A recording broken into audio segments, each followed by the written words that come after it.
In today's story, we are talking about Otokoto story, which is a chilling tale of a ritual murder which took place in Owerri, Nigeria. In 1996, Owerri is the state capital of Imo State. In the 90s, there was this group of people that came into Owerri. That was the early stage when this Yahoo was starting. If you know Owerri very well, you know that Owerri is known for civil service and academics, in contrast to the neighborhood towns like Onitsha or Aba that is known for business. However, due to high unemployment rate in Nigeria, lots of people tend to go into business these days. In early 90s, there was an influx of wealthy inhabitants displaying super expensive cars whose source of wealth was unknown. However, most of them claimed to be successful business owners, including the owner of Otokoto Hotel, Vincent Duru, when the actual source of his wealth remained mysterious. And these supposed new rich guys in town were so notorious that they disturbed the whole neighborhood, constituting nuisance and menace to the lives of Owerri residents. They went as far as using their wealth to make friends with government officials, allegedly, and traditional rulers, hence buying high-level coveted chieftaincy titles. Some have street and road named after them, and in cases like this, the police commissioner, in quote, normally turned blind eye, so long as he kept getting what he was getting, allegedly. The arrival of these rich guys, as at that time, coincided with several crimes, such as armed robbery, kidnapping, ritual killings that has been going on in Owerri without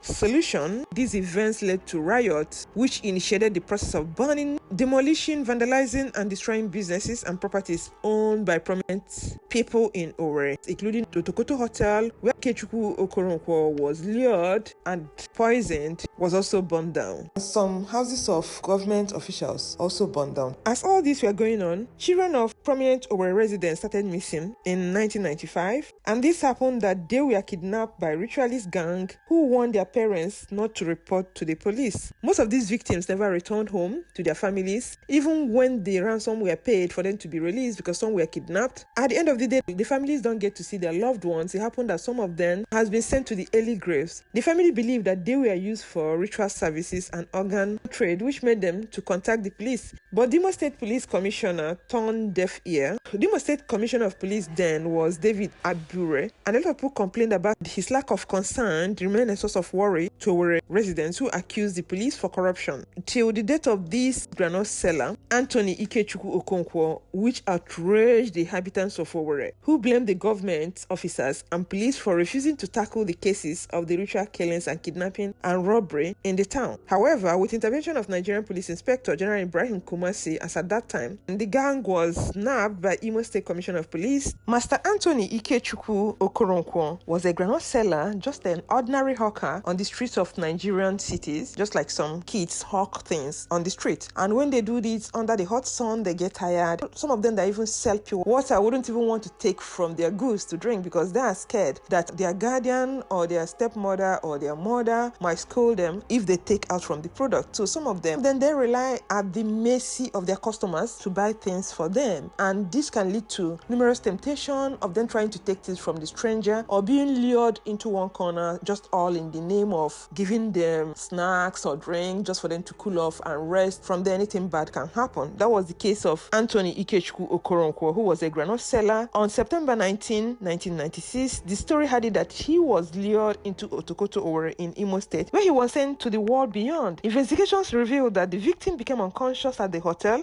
after drinking a bottle of Coca-Cola laced with some hard substances before his life was ended by these ungodly people. This 11-year-old schoolboy and granite hawker Anthony Ikechukwu Okoronkwo was lured into Otokoto Hotel by Innocent Ekanyanwu, who is a hotel gardener with ties to the black scorpion cult, and they believe in deity of scorpion goddess of death and destruction. They can go any length to take down their enemy. He was also a prominent member of this called Otokoto Masquerade Society. It's a traditional cult group that performs dances and rituals during cultural festival and important events. He was posing as a customer who offered Okoronkwo a drug Coca-Cola, made him to drink it. He fell unconscious, and Okoronkwo was carried carried into the hotel room where his head was decapitated and his liver taken off and his body was dismembered. He was buried in a shallow grave in the hotel premise. He was killed by the money ritualist inside the Owerri Otokoto hotel. So Ekanyanwu, who left the hotel for Eziama after cleaning the room to deliver his head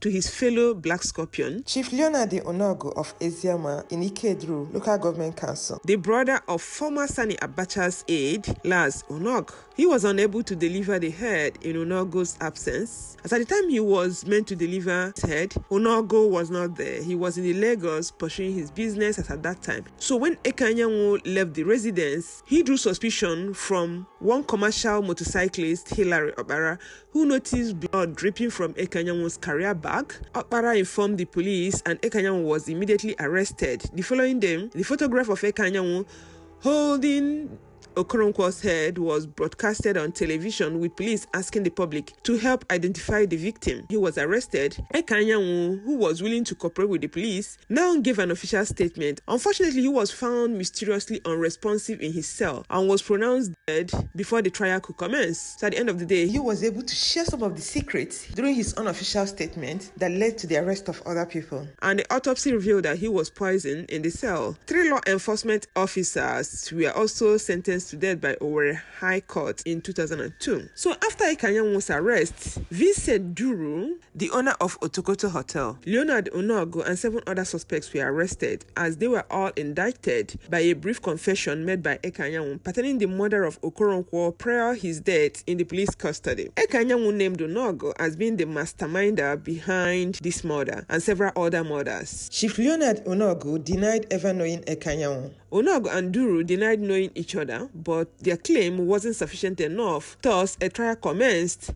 on December 1996, December 9th, precisely 1996, and the death penalty verdict was made in 2003. 6 years after the death of Okoronkwo, execution was carried out in November 2016, and 20 years after their arrests, Leonard Onogo gave up to ghost in prison under strange circumstances too. During the Otokoto riot, the newly appointed Imo State Governor, Tanko Zubairu, established a panel of inquiry to determine the immediate and remote cause of the Otokoto riots. The panel deliberated for 3 weeks, after which a verdict seizing the remainder of Vincent Duru's property, which has not been destroyed during the riots. This is how Otokoto Hotel was demolished in Owerri, and a lot of people were arrested, and at the end of the day, most of these guys had to find their way to another city. Owerri became another peaceful hub, but is it still peaceful today with all the killings going on in Nigeria? Let me know what you think about this Otokoto saga.